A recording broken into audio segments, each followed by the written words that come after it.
What's up, everybody? How y'all doing? It is your girl, your diva in knowledge, Lady Mocha, representing Mocha's Ladies Lounge. Welcome to an episode of Unhinged.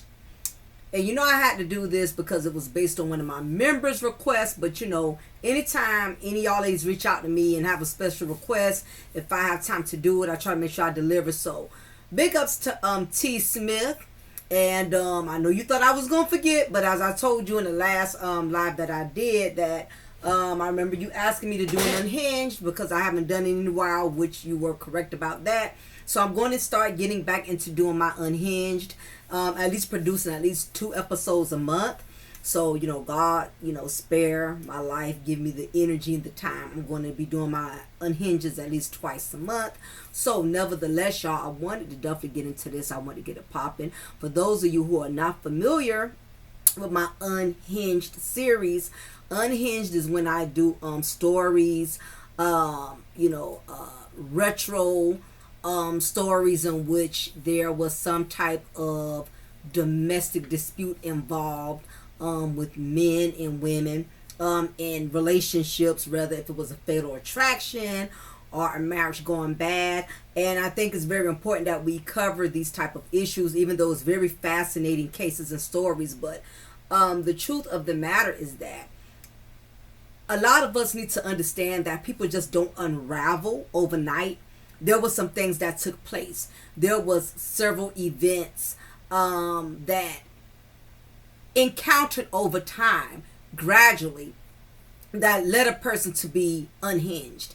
It's not something that just happens spontaneously. So that's why I feel it's very imperative that I do Unhinged series, so that any time you're in the event of a situation in which you feel as if you're going to unravel, you're going to step outside of your character, you may make a decision very detrimental based off of your emotions and what your state of mind is going through at that current time. But if you're not aware of these things that trigger you and take you into a place in which you step outside of your reasonable thinking self, you can very well become unhinged.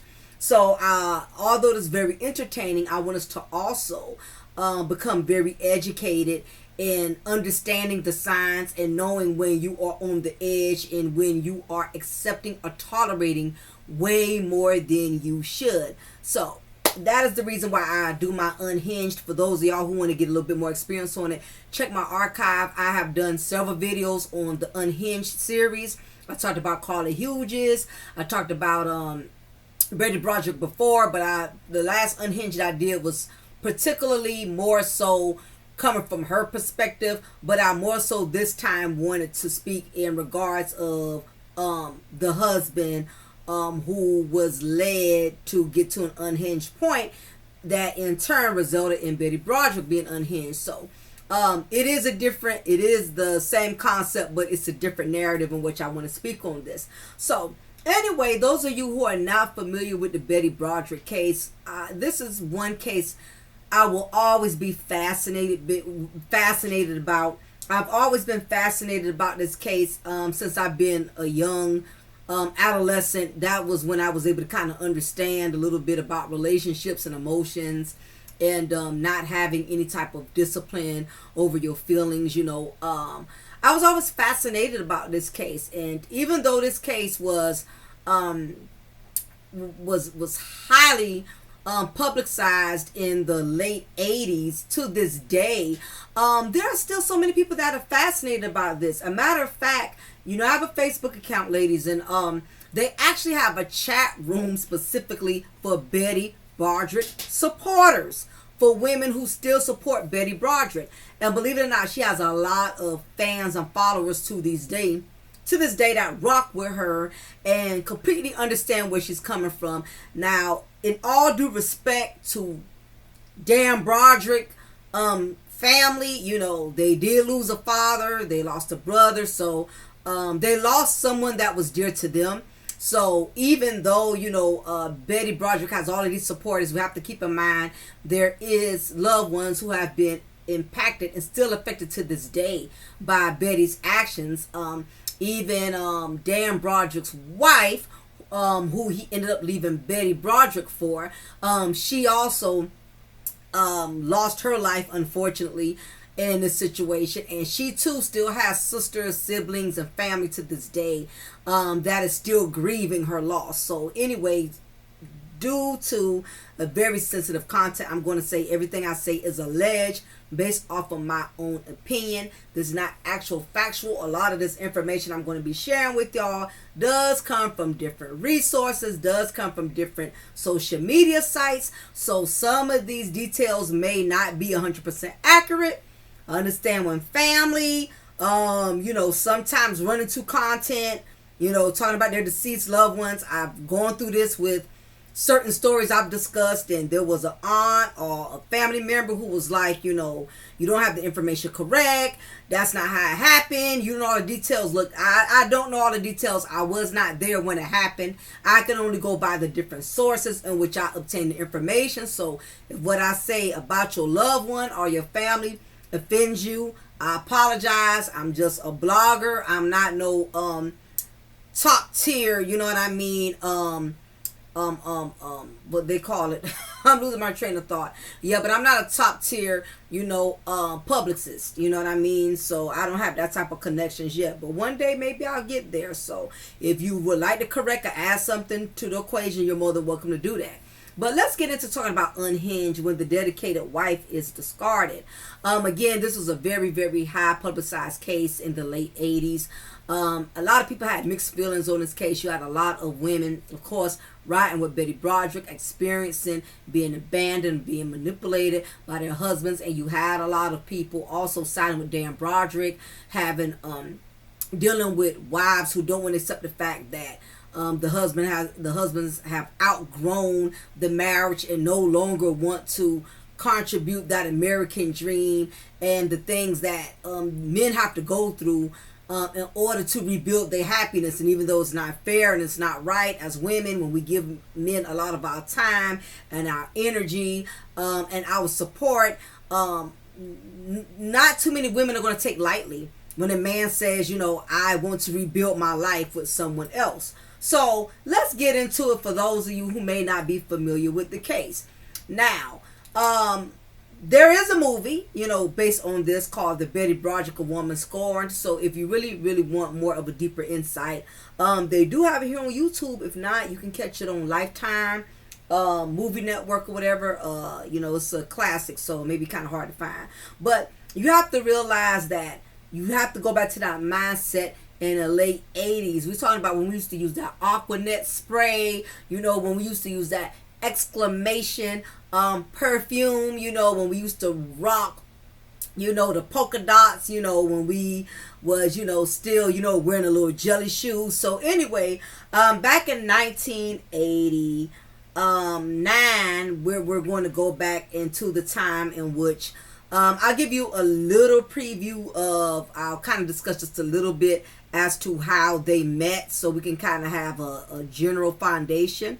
But Betty and Dan, they did meet at the University of Notre Dame.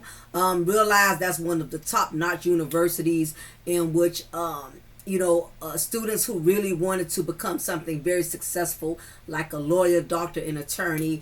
This was one of those top-notch colleges that you would go to in order to pursue this type of career field. I don't know why I'm tongue-tied. Career field, okay? So, when Betty met Dan, keep in mind they were very young. Neither one of them was even 20 years old yet, right? And at the time, Dan was checking really hard for Betty. Okay, Betty was this pretty, beautiful blonde, green eyes, she definitely had the looks of a Barbie, very beautiful, stunning woman. And she really was not checking for Dan. Dan pretty much resembled, if any of y'all are familiar with the character Harry Potter, he pretty much resembles Harry Potter. And he was just a nerdy, dull.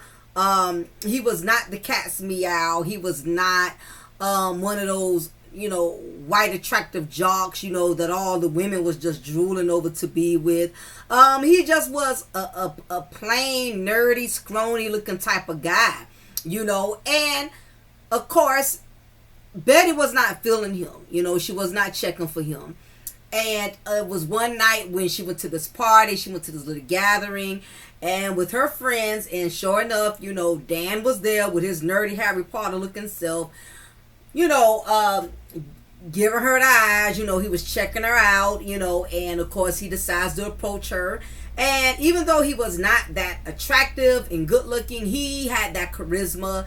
He was very charming, confident, and even though Betty originally did not find him attractive, just holding a conversation with him over time, she kind of began, she began to like him once she got to know him and see how nice he was, how kind he was, and all women, we've all been there when you give that one guy a chance who you really was not really checking for like that. But anyway, he worked his mojo, and that's when things over time begin to get pretty serious, because I don't think I need to go into every tiny detail, where they went to eat at, where they first date, I just think that's a little too overboard. But nevertheless, things got serious after dating, going out, meeting each other's families and things of that nature, even though they both had two different types of backgrounds as far as their principalities and their morals. What they both did have in common was they both knew they wanted a family and to build a foundation and to have a successful future. They both had the American dream. They both had the vision of an American dream. Now keep in mind, background wise, Dan was born in Pittsburgh, Pennsylvania, and he was the eldest son of a large Irish Catholic family whose parents had a similar outlook to what Betty's family did. And again, they met at a dance. He was 21 years old, and he was going to school as a medical student. And Betty, at the time, she was 17 years old, who was also pursuing her degree at the College of St. Mary's. So Dan never once wavered from his goal of making Betty his wife. He was very patient. He, did whatever he had to do in order to basically try to win her over. So basically it worked, after all of being very determined and not giving up, he was basically able to win Betty over, and that's what ended up happening. So things basically moved relatively fast between the both of them. In fact, it moved so fast to the point that they ended up getting married and having their first child in 1969. Okay, so she was pregnant for her first child before they returned from their honeymoon. And let me make sure I mention the year when they got married. I don't know if I mentioned that, if I didn't express that to y'all when they actually married. So yeah, let me see. Yeah, they had married basically. Okay, so they did marry, in April 12th, 1969. Okay, so like I said, things started moving relatively fast because before they could even return from their honeymoon, that's when Betty became pregnant with their first child. Then 1973, a son is born and dies shortly after. So you could only imagine what Betty went through psychologically and mentally, losing her very first son. So I'm sure that took a mental toll to some degree. Anybody who's ever experienced losing a child can totally understand that. However, they continued. 1970, she gives birth to their daughter Kim. And that's pretty much when things began to become a little bit more interesting. So, what ended up happening was Dan accomplished all of his dreams. He accomplished his goals of becoming a lawyer and also a doctor. So at this point in life, now they were finally able to live that American dream. Purchase a beautiful mansion. Not only that, they were able to put their children in the best of schools. And Betty just really enjoyed being a socialite. She enjoyed being a socialite. And she definitely enjoyed being a mother, being a mother and being an at-home wife, because you got to realize, this woman went many, many years, staying home, keeping the children, while Dan spent several days out the week going to school, night school, day school, trying to juggle two different hats. He's going to school for two things all at the same time. So you can imagine the strain that it put on Betty, because while he's being ambitious and going to school to become a lawyer and a doctor, that pretty much left everything on Betty. Betty was the one who basically had to raise all of the children. Now keep in mind, they have 4 children, over time, as the marriage progressed. Their family became bigger in size, and so did the responsibility, having 2 boys and 2 girls, and your husband constantly going. But at the same time, Betty figured, okay, this would be the sacrifice in order for us to have that American dream, so anybody who really wants the American dream, they understand that there's sacrifices that needed to be made. And mind you, while he was in school, Betty was also financially contributing. She sold Avon. She did Tupperware parties. I mean, she did a lot of boring things she did not want to do. She kept other people's children.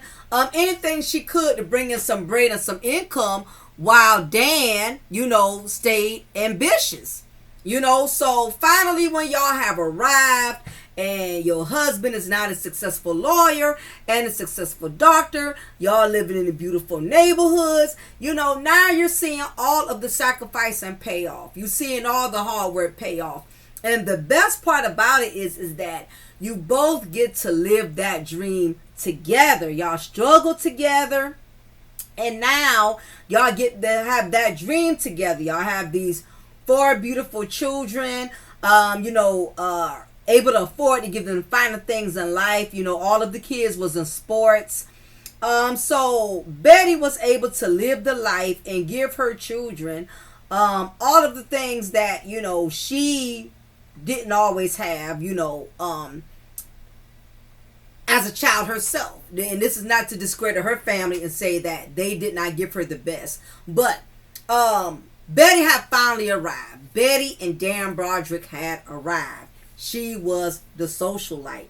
And we have to realize in this type of lifestyle, when you're in a socialite and you're in the environment, in the neighborhoods of people that are really wealthy, you are friends with women who also got successful doctors. They're married to doctors as well, married to lawyers as well.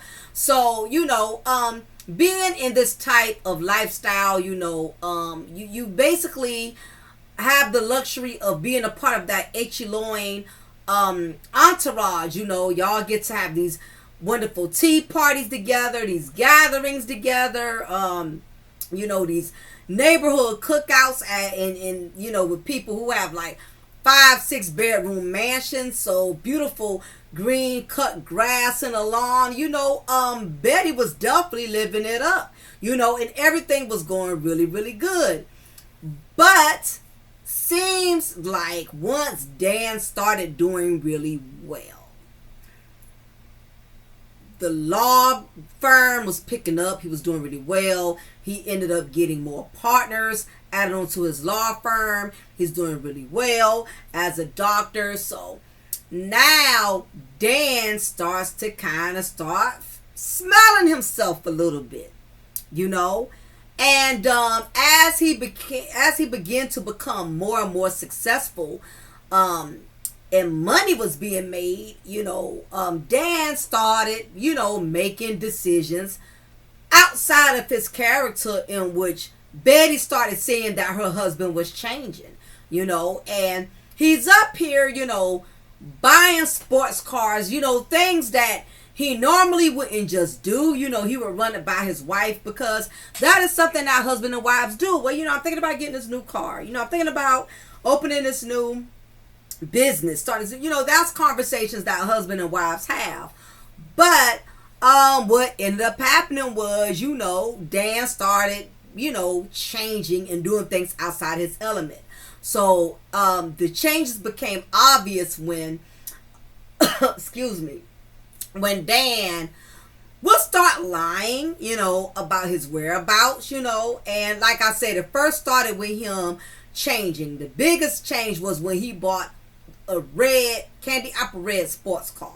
Okay, and this definitely stood out like a sore thumb, because, you know, even though she was glad that, you know, Dan was getting all of this money, and now, you know, he's able to afford all these extra luxurious things, but, you know, she just started seeing him do things out of his character. So he gets a red sports car, and, you know, that stands out like a sore thumb, especially when, you know, your husband has always kind of been a guy on a budget. Not only that, he's changing his wardrobe. You know, he's dressing like a young stud. You know, she's noticing he's changing how he dresses. He's wearing these expensive Ray-Ban, like he's trying to become appealing to someone else. And one thing about these men, they're not good cheaters. Over time, you can always tell when they're out there doing things that that they shouldn't be doing, because their whole demeanor starts changing. You know, he started lying about his whereabouts, you know, not being honest about where he was. And it was little things, like one incident, because of course I can't name every single incident she went through with him, but the biggest incident when it was his birthday. Okay, now keep in mind, Dan's birthday is November, let's see, November 22nd. Now this is the crazy part. You know, both of them are Scorpio. Dan was born November 22nd, and Betty was born November 7th. My birthday, woo woo, big up to all my Scorpios out there. My November Scorpios, we the best. I'm just being messy, but y'all get what I'm saying, right? So, ironically, it's her man's birthday, you know, and you got to realize Dan is his own boss. He can pretty much come and go when he wants, you know. So Betty makes the ultimate decision to just bust up, go to his office, because that's what a wife can do when your husband has his own law firm of business. So she went up to his office one day, right? Thinking that, okay, it's his birthday, we can go have lunch or dinner, something like that. Only to go up there and the secretary tells her that Dan is not there. Now, mind you, this is his birthday. You would think he will call Betty and be like, you know, I want us to spend time together, but this joker's not even at his office. So, of course, Betty, being his wife, and all of his employees who work there at the firm know that Betty is his wife. One of the secretaries busted out and was like, Dan's not here. Dan's been out with his secretary, Linda. And he hasn't been here in a couple hours. We haven't seen him since what?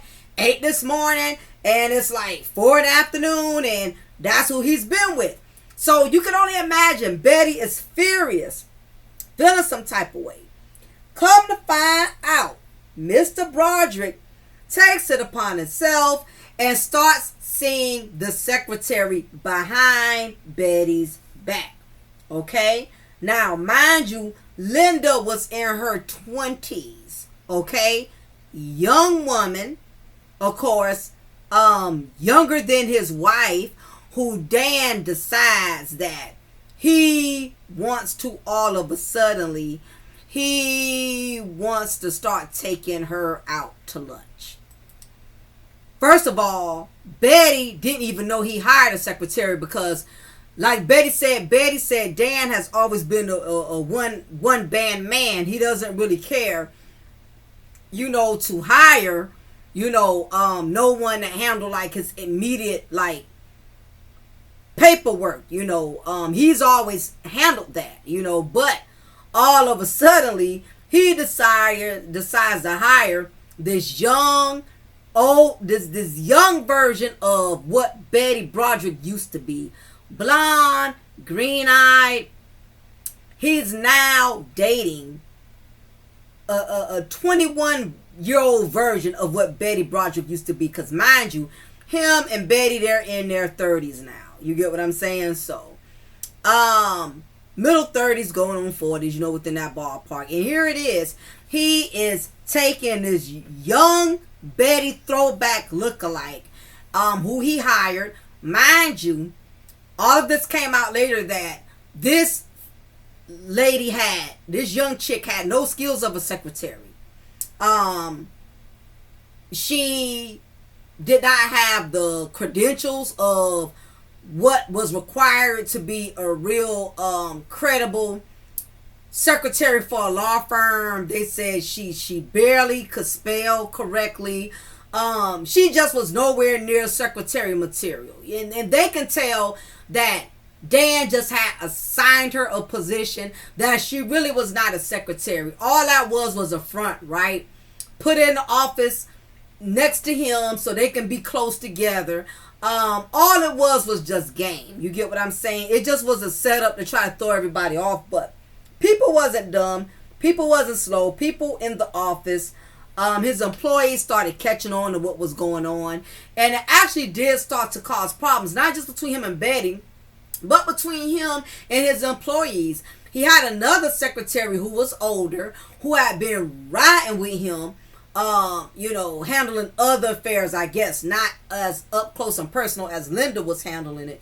But whatever affairs that she was handling for Dan, she found out that Dan was paying Linda way more money as a clerk, and she had been there longer than Linda. So not only is it pissing Betty off, it is pissing off,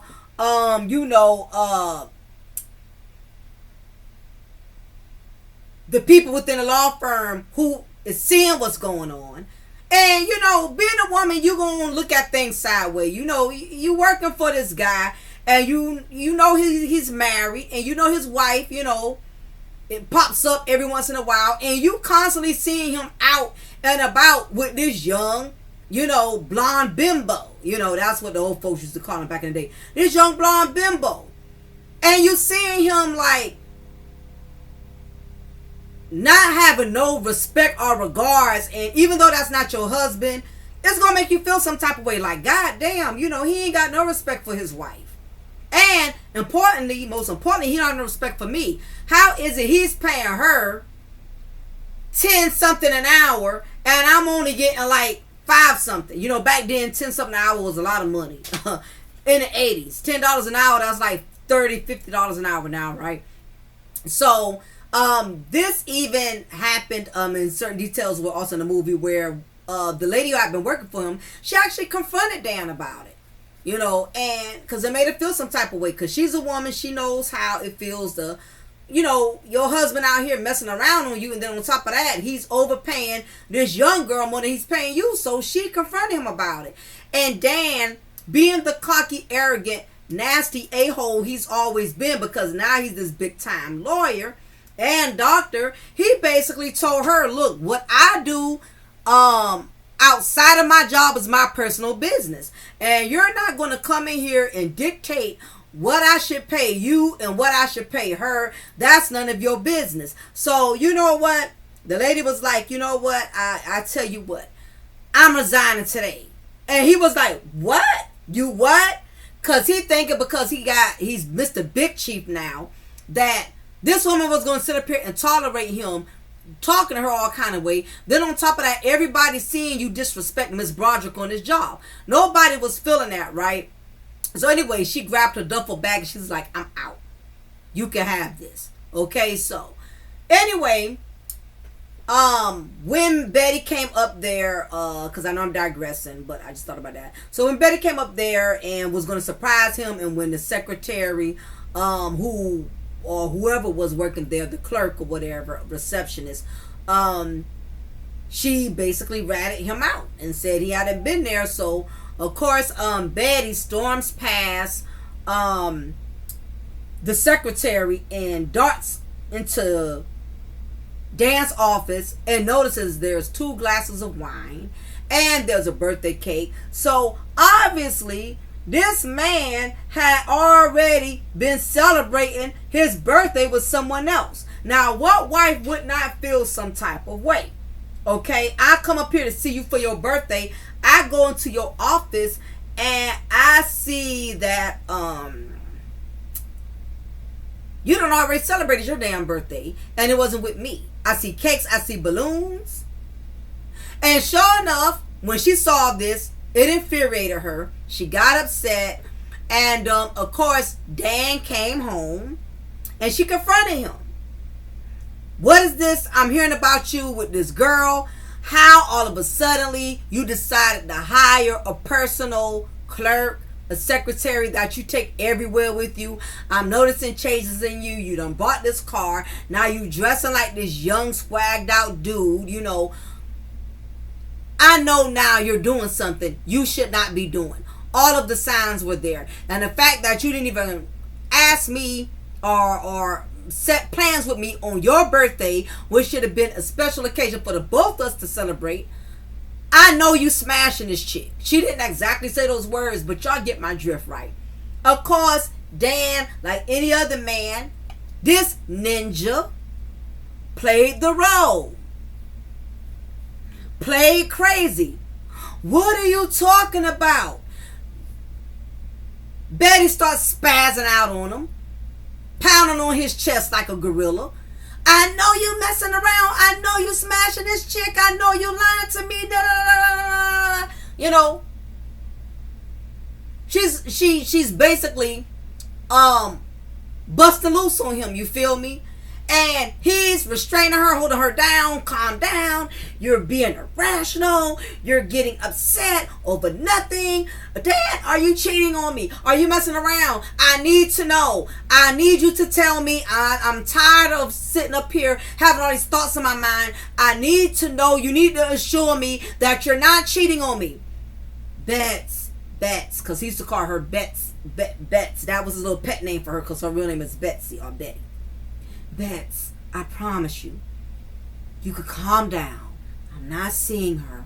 I'm not dealing with her. I only love you. I want to be with you. You're just being irrational. So, of course, they kiss and make up. Things seem to be going okay.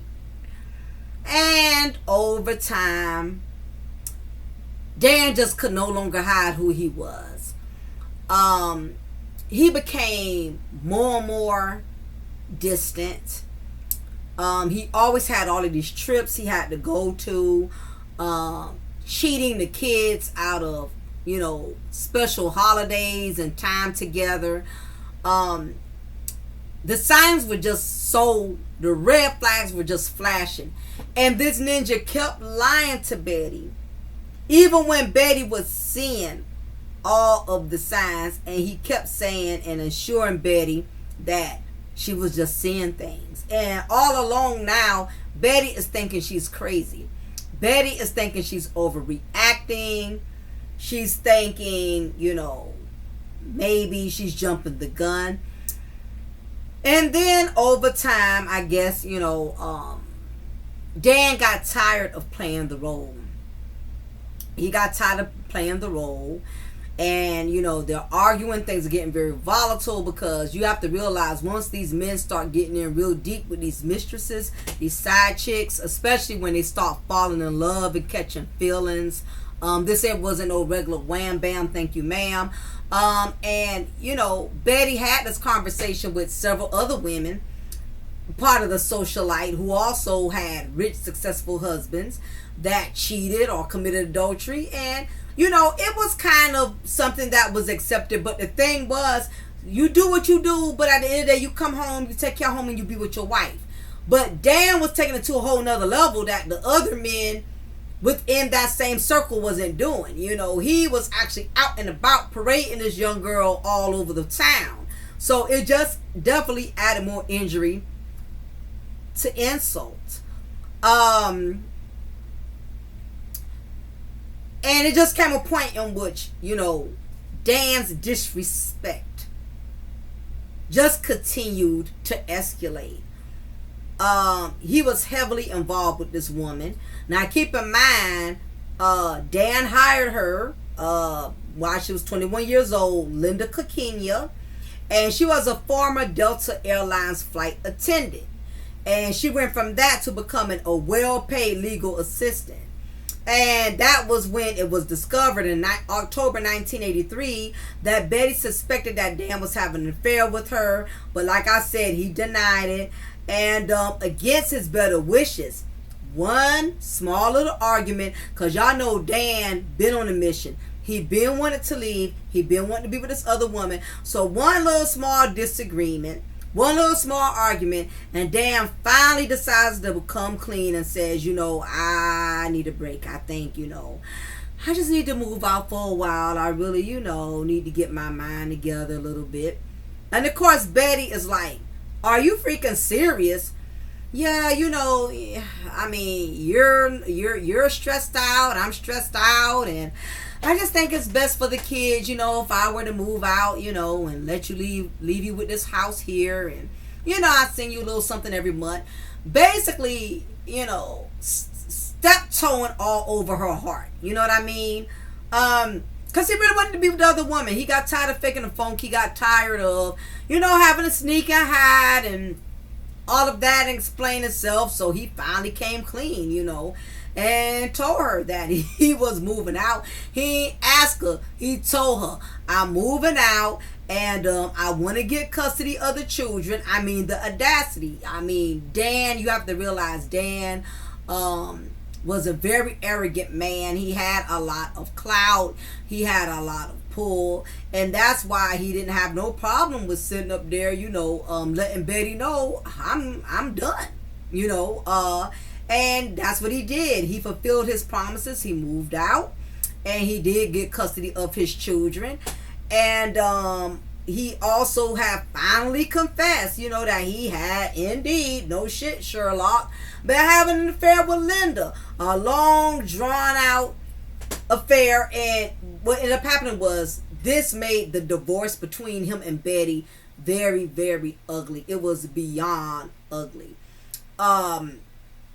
By this time, you have to realize Dan Broderick was a prominent lawyer, had a lot of pull, had a lot of power. He also was serving as president of the San Diego Bar Association. So during this time, while all this divorce was brewing, keep in mind, you got the children who are teenagers now. You have to witness the bickering, the going back and forth between the both of them, and the fact that Daddy has this new, young, blonde, beautiful woman that's going to be our stepmom. So, while all of this is going on, Betty still needs to get a divorce attorney. Okay? This is the problem. What do you do when your husband is the most well-known, well-respected, even though he's a dick at home? But the problem is he's a well-known, respected lawyer in the streets. And as the saying goes, bros before hoes. Not saying that Betty Broderick is a hoe, but at the end of the day, men are going to look out for each other. Betty could not find nobody in her town to represent her. Nobody was going to come up against Dan the Man Broderick. It was not going to happen. She had a hard time finding people that was going to represent her in the divorce. So you could imagine this made her very angry. Keep in mind, you already lost your children. You lost your husband. You lost your American dream. He done moved on with this young blonde bimbo. And on top of that, you can't even get a decent goddamn lawyer to help you even fight for half of what you deserve, So Betty believed that Dan used his legal influence to win sole custody of the children. Sell their house against her wishes. He did that. He got the house sold without her permission or authority, and he cheated her out of the rightful share of his income. Dan had a lot of pull. The man was a lawyer, so you knew he knew the judges, you knew he knew the prosecutors, you knew he knew the DAs. Y'all know these big time people go out and have lunch together, they have drinks together. So basically, Betty was ass out. Imagine the frustration. You living in this town, with this man got all this pull. Every lawyer door you knocking on, they turning you away. Nobody wants to represent you. Not only that, this was the next problem. How about all of Betty and Dan's echelon friends? When they say you find out who your friends are, when the grits hit the fan, oh yes. Are her bougie friends? They ain't no better than these broke bras out here, okay? These rich hoes ain't loyal either, right? So they stopped dealing with Betty. Listen, once Dan moved on and got his little white snow bunny, how about all of his loyal friends that are married to Betty's friends? Their husbands caught the shot and say, look, Danny's my homeboy. You gonna have to cut ties with Betty. She's not part of us anymore. Dan has moved on. I need you to move on. Like I said, you don't have to just be in the projects to realize women are shady, okay? Women are shady on so many different levels, whether if it's the echelon or public subsidizing housing, okay? Females are grimy, and it was no different for the socialites.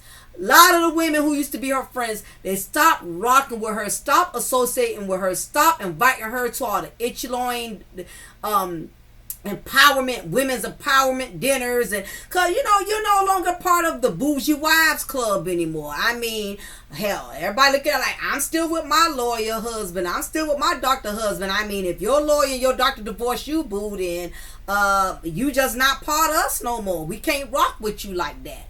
In fact, it got so bad when Dan had put the memo out that he was going to marry his new wife, Linda. He made sure that all of Betty's friends knew that she would not be invited. Listen, this would drive any woman to the edge, right? But anyway, moving right along. So, the divorce was finalized in 1989, 4 years after Dan filed the petition. Betty Broderick's behavior became increasingly erratic. I mean, only imagine. She felt defeated. She felt powerless. No lawyers, no friends. And her family could only do but so much. So she started spiraling. She started leaving a lot of ugly messages on Dan's answer machine. Women, we all have done that. When your man piss you off, hey, it's been times my own husband pissed me off, and I would give him a nice little cuss out voicemail session. So, she was totally upset. So, she's leaving a lot of profane messages on Dan's answer machine. Now, mind you, this was when the new woman moved in with him. She ignored numerous restraining orders that forbid her from stepping foot on Dan's property. So, again, Dan had it to where, because he knew a lot of people and he had a lot of clout with policemen, with judges, with other lawyers and stuff, he was able to make things happen just like that. And he basically cornered Betty to the point to where there was no outlet, there was no way she could conquer him. So she just started spazzing out. She vandalized his new home. She tried to drive her car through the front door. Despite the fact that the children was inside the house at the time, because she was just that pissed off. Nevertheless, all of her angry, evil tactics, out of anger, out of frustration, out of feeling defeated, it still did not stop Dan and Linda from being married on April 22nd, 1989. During that time of the wedding, Dan's new wife at the time, Linda, was very, very concerned because they had seen a lot of major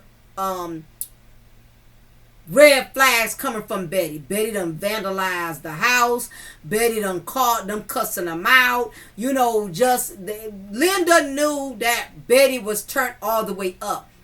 So she was very concerned about Betty popping up on their wedding date, right?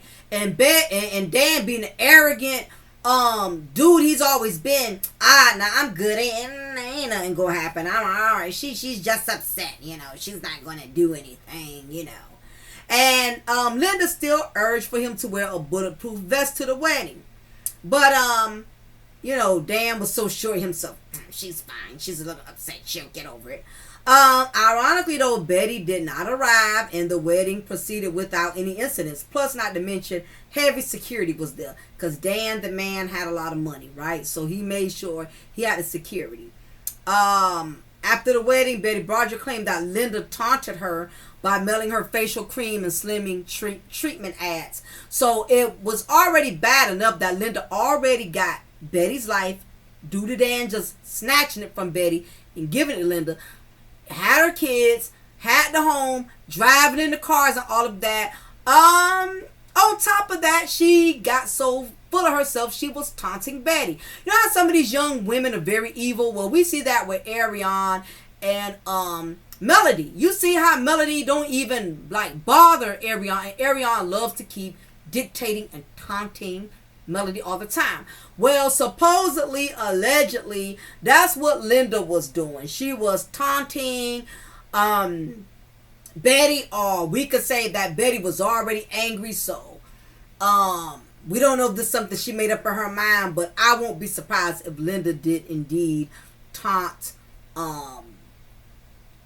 Betty. So it gets interesting. 8 months after buying a Smith & Wesson revolver, and 7 months after Dan and Linda were married, Betty Broderick drove to Dan's house at 1041 Cypress Avenue in the Martin Hills neighborhood near Balboa Park in San Diego. Betty used the key she had taken from her daughter Kim to enter in the house while the couple slept. Keep in mind the kids would travel back and forth. So one of the daughters, she missed and left her key that her dad told her 1,000 times, don't let your mama get a hold of this key, don't leave it anywhere. But you know, Kim didn't think about that, and poor Kim, probably to this day, she probably eats herself up for that. But anyway, Betty got a hold of Kim's key to enter the house while the couple was asleep, and that is when Betty unalived the both of them. The murders occurred at 5:30 a.m. on November 5th, 1989. Now, y'all know what the crazy part is? Betty's birthday is November 7th. And Dan's birthday is November 22nd. And she unalived him and his new wife November 5th. November was a hell of a month to remember. Okay? So, the murder occurred 5:30 a.m. November 5th, 2 days before Betty's 42nd birthday. 2 bullets hit Linda in the head and chest, unaliving her instantly. 1 bullet hit Dan in the chest, and believe it or not, Dan was still somewhat holding on, fighting for the little bit of life that he had left. And he did indeed, he was able to reach the phone. And before he could dial, because there was no cell phones back then, Betty snatched the phone out the wall. And the last thing he said to her was, you know, you unalived me.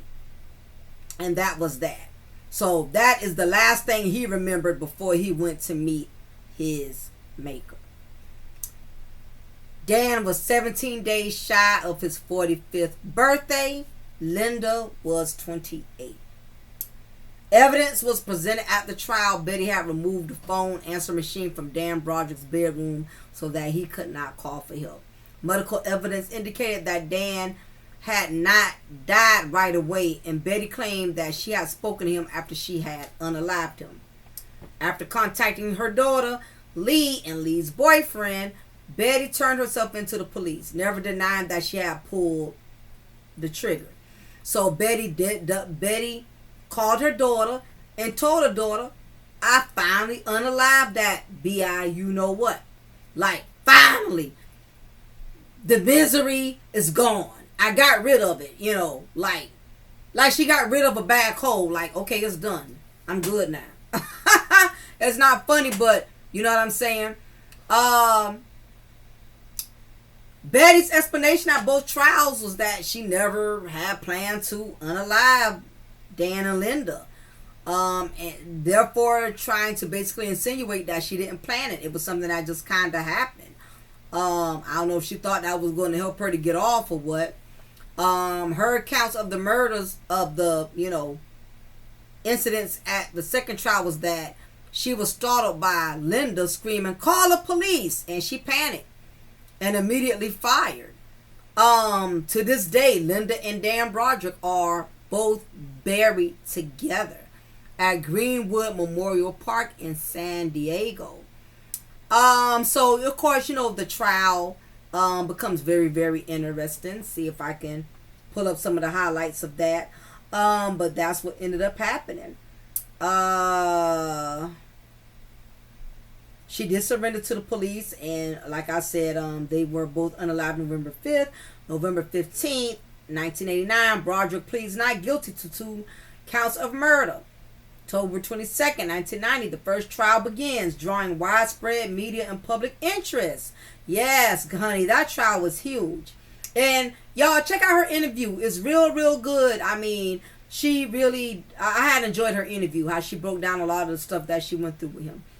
But anyway, so most of the proceedings were broadcasted live on local television around that time. October 24th, 1990, Broderick's 20-year-old daughter Kim testifies that her mother hated her ex-husband and wanted her 4 children to hate him too. Kim Broderick describes her mother's violent behavior in previous years, including the 1986 incident in which police arrested Betty Broderick for ramming a car into the front door of Daniel's house. October 31st, Broderick testifies she did not intend to kill her husband and his wife. She says her estranged husband harassed her during a bitter divorce. So, you know, you have to realize again, Dan had a lot of pull. So, Dan, it would get so bad to the point that every time, you know, when Betty would call, lashing, going off on him, because again, she was still in pain and anger for the way he left the marriage. So, he had the audacity, he would take money out of her allotment every time she called the house and he didn't want her to call. Every time she didn't pick up the kids on time, he would take money out. He just continued to stick the dagger in her back. He was really something else. So he had a big advantage on leaving her emotionally and financially tormented. November 20th, 1990, first trial ends as a deadlocked jury. So she almost had got off, y'all. 10 jurors reach a verdict of murder, but 2 hold out for manslaughter. Jurors say they were split by the defense attorney's strategy of emphasizing Daniel's Broderick's alleged mistreatment of his ex-wife and children. So, you know, the jurors, they were, you know, kind of stuck between a rock and a hard place, right? April 16, 1991, lawyers announced that Broderick offered to plead guilty under terms of plea bargain that will have sent her to prison for 20 years, but was turned down. The lead prosecutor says the deal was rejected because it included pleas to several lesser crimes, but not a plea to murder. So, y'all, getting down to the steak of potatoes, you know, I'm not going to read all of that tiny stuff. Get to the final portion.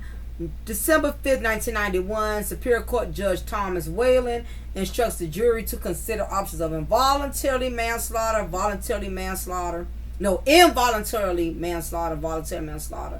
second and first degree murder. So the juror began to deliberate, and they have finally decided to find Betty Broderick guilty of 2 counts of second degree murder plus 2 counts of using a firearm and the commission of a felony. So basically they ended up throwing the book at her. Anybody who's interested in really having a better vision and seeing all of the details of this case that I, of course, was not able to mention in this 1 hour time frame, check out her movie, A Woman Scorned, the Betty Broderick story. That is available here on YouTube, and it does have two parts because it's so much that is entailed with this case. You just cannot wrap it all into one. So they have a second part 2 called Her Final Furry, Betty Broderick, the last chapter. Meredith Baxter did a wonderful job, and so did Stephen Collins. They really did really well, in playing the roles of these two individuals. So to this day, all of the Brodericks, all of them are adults. They have children of their own now, and they are all doing successful, believe it or not. Dan Broderick, his son Daniel Broderick Jr. is a successful lawyer. Betty right now is 76 years old, and she's currently incarcerated in California Institute for Women. She was given 32 years to life in prison. Never getting out, y'all, unless she leaves in a body bag. I think her children have had mixed feelings. One or two out the 4 tried to appeal, basically saying dad is already gone at this point. Mama's up in her age, we might as well let her out early, Nevertheless, California is not having it. Also, another good remake of this case, y'all. If you got Netflix, with they hide behinds. Dirty John is also on Netflix, and it talks about the story of Betty and Dan Broderick from the early years. So that's a good remake of that as well, y'all. Y'all check out the movie. I really like the Lifetime, the original one, better because it really goes more in depth. July 15th, 2020, Oxygen did a special episode of Snap devoted to Betty Broderick case. So it's been plenty of remakes and books and everything pertaining to this case. It just goes to show you how far some of these men will go. That's why when I look at men like Martell, I look at men like Kevin Hunter, how far some of these men will go to try to ruin you. It's bad enough they already disrespected you, disrespected the marriage, humiliated you, and embarrassed you in front of everybody, and they have the audacity to really try to uppercut you because they want you to go crazy. And what a lot of people were saying with the Dan and the Betty situation, a lot of people felt like Dan was intentionally doing things to drive Betty crazy. He wanted her to lose her mind to the point that she would unalive herself.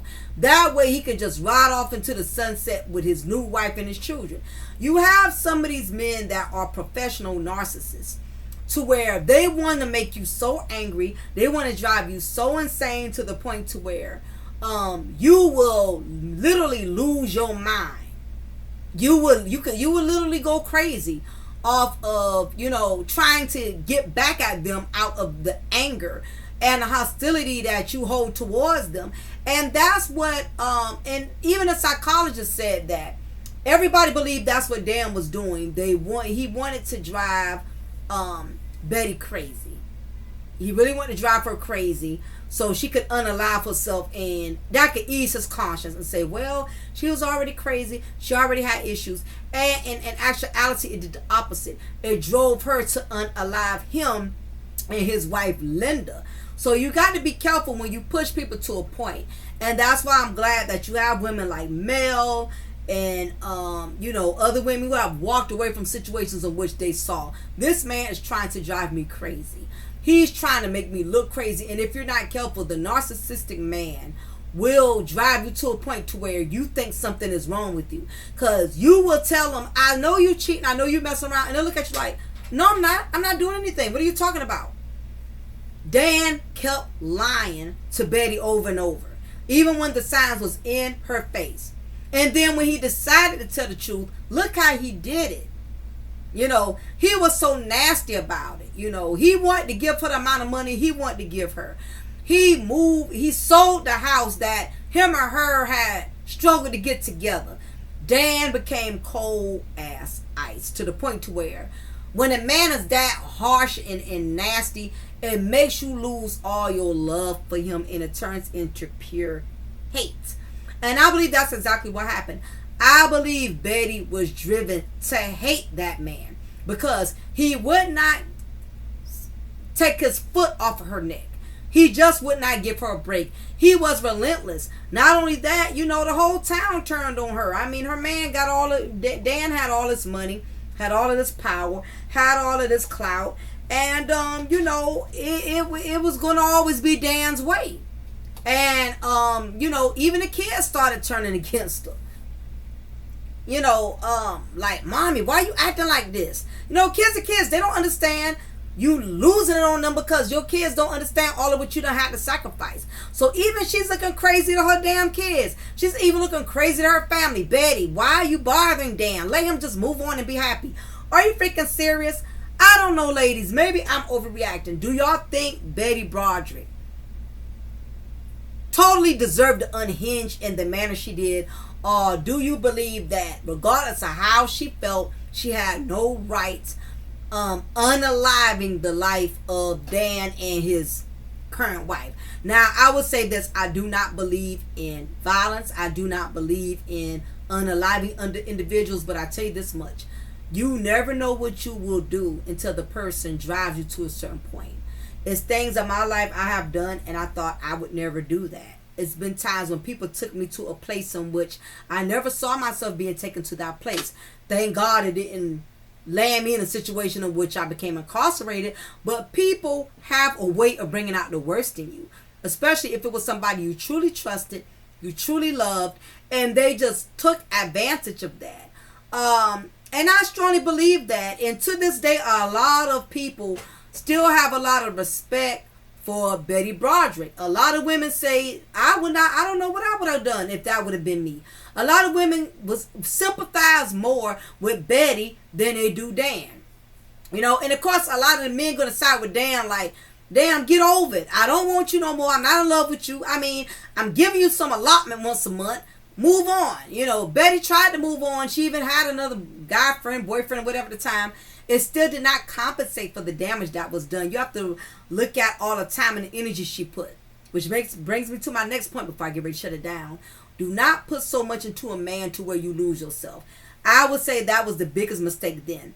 See, Mel was smart enough to start to be independent, have her own businesses, have other projects and things going for her, because she would have been stuck in a miserable situation had the shoe been on the other foot. Now, Martha had been making the money. It's a lot of women who want to leave unhealthy, untoxic, unhappy marriages, but they cannot because they don't have the money. They don't have the self-sufficiency to be able to leave. That is why Ariane is stuck like Chuck and miserable with Martell. She has no leg to stand on. She has no way of supporting herself. So therefore, she has to take all of the doo-doo that Martell throws at her. She has to eat it. Mel did not have to eat it. And I thank God that Mel was wise enough and left that situation. Because I'm telling you, Martell would have tried to make Mel go crazy. Because he would have stayed himself there lying. I ain't cheating. I'm not doing anything. That's not my baby. He would have kept lying to the end. Trying to make Mel think she was crazy. Make Mel believe she didn't see what she see. Because that's what a lot of these narcissistic dudes do. And Dan was a narcissistic man. It is what it is. Respect to the dead. Hopefully he made his peace with God before he crossed over. But Dan caused all of that. And it is what it is, But I will say this. My heart goes out to all fams who have been affected by this unfortunate tragedy. Even though it's been many years ago, I'm sure to this day it still has some type of emotional impact on everybody who's been affected by it. Linda, the side chick, Kokenya, her sister, coincidentally, her mother had passed away when she was young. So, Linda didn't really get a chance to really experience, having a real family of her own. I'm sure she would have had a baby herself sooner than later, and that would have been a whole nother type of headache Betty would have had to accept. I'm sure Dan would have still been nasty, cocky, and arrogant. I don't think too much would have changed, but I think eventually if Betty would have let things go, Dan would have got back his own karma. I strongly believe in that. But at the same time, you can't tell somebody how to feel when they're being handled the wrong type of way. You can't tell somebody what they should tolerate, what they shouldn't tolerate. So for that, I have to give Betty, compassion on that, because I can only imagine. But anyway, leave y'all comment below. Let me know what do y'all think about the situation, even though it's an old case. Also, hit that like button. I'm a rambler. Hit that like button. I'm going to be doing some more Unhinged series. So make sure y'all like, share. If you have not subscribed, make sure you subscribe. I gladly appreciate it. So anyway, y'all, thank y'all for listening to Unhinged. And I will talk to y'all another time. Take care.